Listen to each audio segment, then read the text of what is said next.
Hey everybody, it's Jason Blaha here, and today I want to chat with you guys a little bit about some of the most important lifts that we can do to improve our deadlift. And when I say the deadlift, I mean the conventional deadlift. And one of the things that I will say though, there are a lot of ways to build a deadlift. Okay, there are a lot of ways to build a deadlift. If your goal is to just get, a 500 or a 550 deadlift, there are easily a dozen different training protocols and ways that you can get there. So I don't want people to think that when I'm saying this, that that's the only way to do that. But realistically, what I can tell you guys is that I don't even know what it's like to have a sub 400 pound deadlift.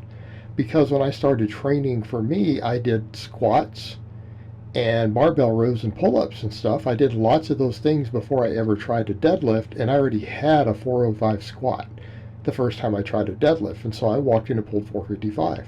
Right? Some of the power lifters at the gym I was at were like, hey, let's see what you can deadlift. But I was really good at rows. Okay, I could do reps with 225 on a row. Now, were they strict? Probably not. Not like what I do today. But I could squat 405. So I walked in and just pulled 455. So one of the things that I want to point out is that other lifts build the deadlift. The deadlift is realistically just a good test of brute strength, and it'll find whatever the weakest link is in the kinetic chain, and that's what's going to limit you. But really high on the list, and a lot of lifters point this out, that as their squat goes up, their deadlift tends to go up, unless they have something else limiting them. Okay, so it tends to scale pretty decently, and particularly early on. For a lot of lifters, a lot of times, even if you're doing more squatting than you are deadlifting, your deadlift tends to just go up and push ahead of your squat, even if you're not even training the deadlift very much. I mean, you could literally be doing 4 to 5 times the volume per week on squats, and sometimes it seems like for every 10 pounds you put on your squat, your deadlift goes up 15. Okay, so squatting is really, really high on that list. One of the other big ones is definitely going to be barbell rows. And this is one of the things I've noticed in my own training, is that when I try to replace my barbell rows with other exercises, my deadlift goes down, it seems consistently every time I do it. And for me, the more total rowing I'm doing every week, the more effort I put into my barbell rows, and that means a strict barbell row off the floor, which people would think of as a Pendlay row. That's a traditional row. It tends to carry over very, very well to my deadlifts. Okay? And it particularly seems to impact my most common weak link, which is about mid shin, just below the knee.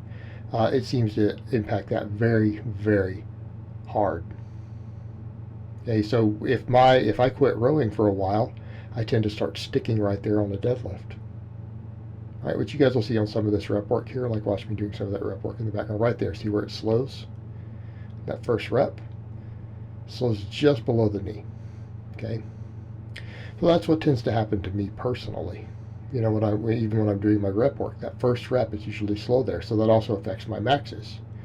Rows, but they absolutely affect that middle point, because you need lats and you need upper back. Okay, they do matter.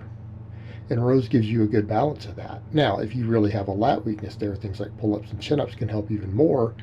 Again, assuming you're not maximally developing those from rows, and you very well might be. Okay, very well might be.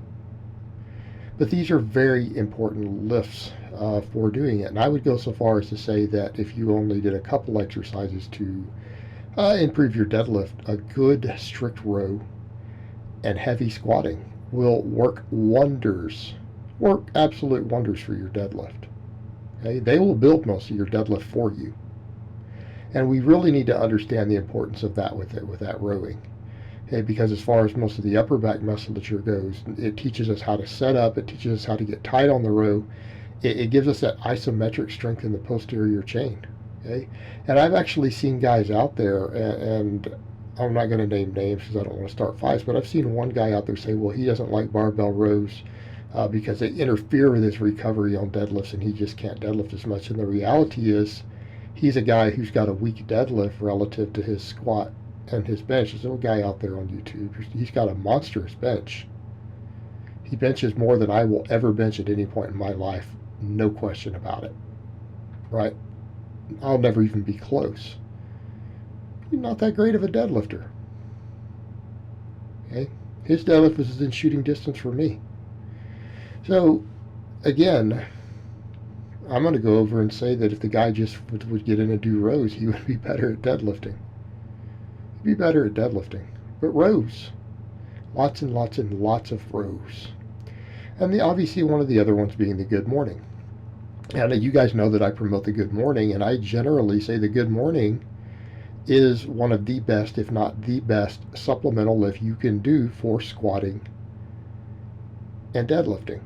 Okay? And I've covered a lot in the past, and if you look at it, it is so similar to a squat. A power squat and a good morning are the same exercise. They really are, just with a different amount of knee bend.